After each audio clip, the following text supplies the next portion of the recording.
Here's a video that I wanted to do real quick. I'm sitting here trying to write a paper. And basically what I'm doing is like I have blocks that I have to go in and I have to submit so much paperwork to my instructor. I have an instructor that I work with and we have meetings, and basically this particular block I'm doing my research, and basically it's on personal and community health and wellness. And it's funny because basically I'm with Total Life Changes, and we are a health and wellness company.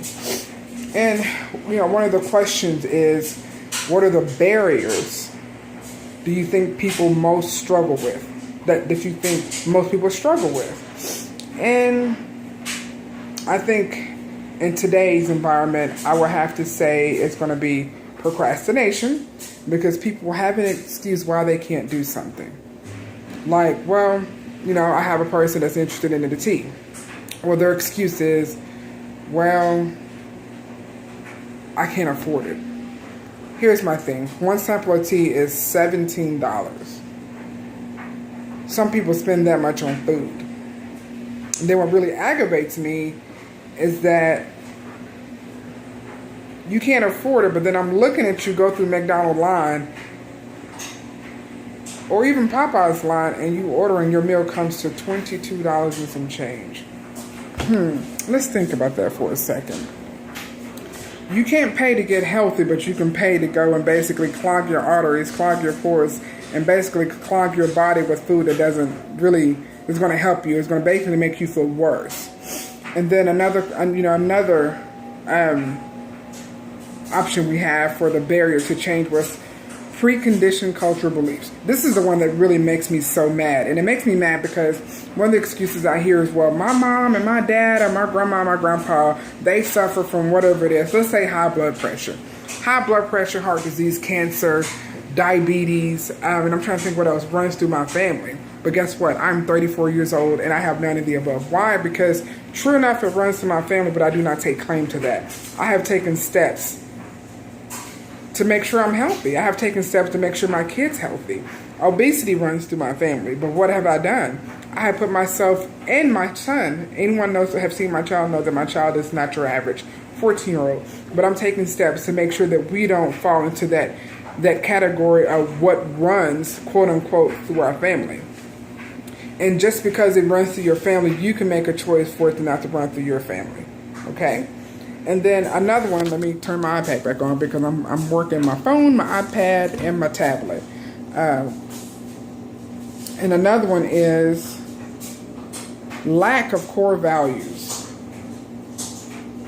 And basically what that means is people will recognize the benefits of a healthy lifestyle, but they are unwilling to trade convenience. Meaning that, and this is another one of my favorites, and I'm guilty of this. I'm not sitting here trying to bash anybody because I'm guilty of all of the above. But it took my husband to pass away December the 11th, 2015 for me to step up and make a change and quit making excuses.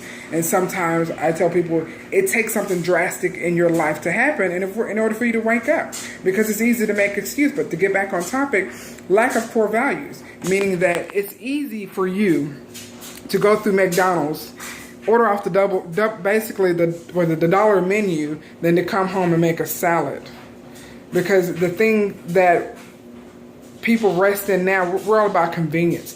No one wants to take that extra step to do something because that's a minute that's going to take away from them doing something else. So it's easier for them to go through the drive-through line of McDonald's, KFC, Popeyes, Wendy's, Burger King, any of the other fast food restaurants. It's easier for them, to go through one of those lines to get something because it's going to be convenient to where they don't have to cook or they don't have to worry about it, because basically your child is hungry while we're out, and instead of you grabbing something healthy, you want to go through there and get them a dollar burger. Now, let's just take a look at that long term. Let's just say you decided not to give your child that dollar burger and save his life in the end. Because right now, yeah, it's convenient. Your child will quit whining. Yes, my kids, I went through this. I did this. But it's like now I look at my son who's 234 pounds. He's only 14 years old and he's 5'11".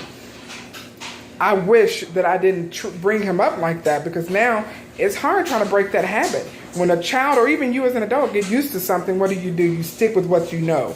And anything different, oh, it scares me, I don't want to try it. Or if you have to put too much effort into something, you don't want to do it because you want to go back to what you're used to, which falls upon the lack of core values. So let's challenge something today.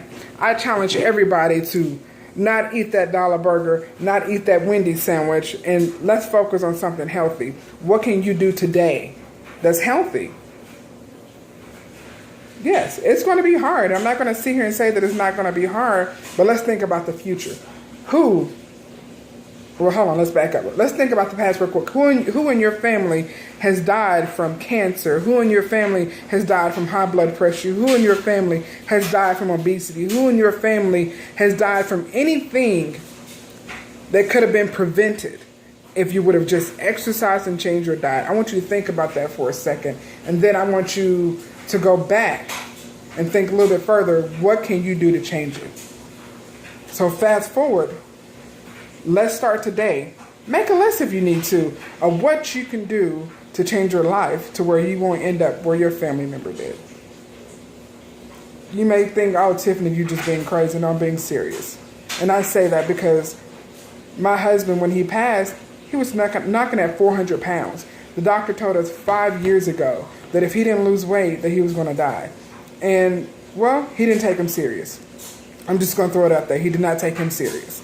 And I laid him to rest December the 20th. And when I say that was the worst feeling, because I'm over here looking at my son that's 234 pounds and he's only 14. My son is bigger than me. I'm 34, my son is 14. He is bigger than me. So yes, that was a huge eye-opener. And sometimes things happen in your life. Basically, it's a wake-up call. And to me, that was my wake-up call, because I don't want to be gone at 40 years old. I don't want my son to be gone at 40 years old. I don't. So what am I doing? I'm taking those steps. And yes, it is hard. And I'm not going to sit here and say that sometimes I don't fall off my wagon and do something wrong. I do. But I pick myself right back up and get back on that track to being healthy. And that's what I want you to do today. I want you to start today. Call me if you need to, 256-600-1795. Let's come up with a game plan on how we can get you healthy, okay? If you know anybody with high blood, anybody with any type of health issues, I challenge you to pull them up. And y'all call me and let's get you back on a healthy start. Have a blessed day.